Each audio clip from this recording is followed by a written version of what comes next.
Ito po siya mga kaibigan. Si Merlin Tot. Lakas po ng trip namin.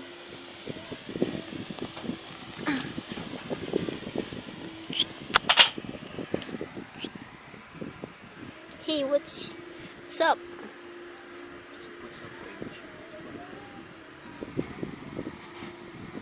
Daddy. Hindi na mamansin. Suplado po siya mga kaibigan. Porkit may hawak lang gitara at kakanta siya ng Scandal of Praise. Yan, tama. Tama yung ginawa mo. Patuloy mo yan. Ang galing mo ah. Kita ba?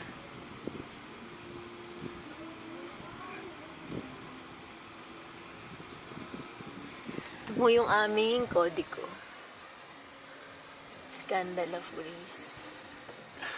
Didin. Ako po nagsulat niyan.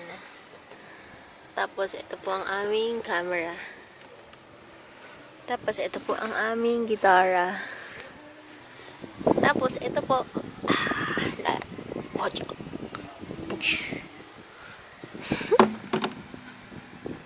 Seryoso po siya mga kaibigan. Iano namin siya sa ibibigay po kasi namin siya, isasubmit namin siya sa MTV. Ako'y mag-a-adjust. Tama na yan.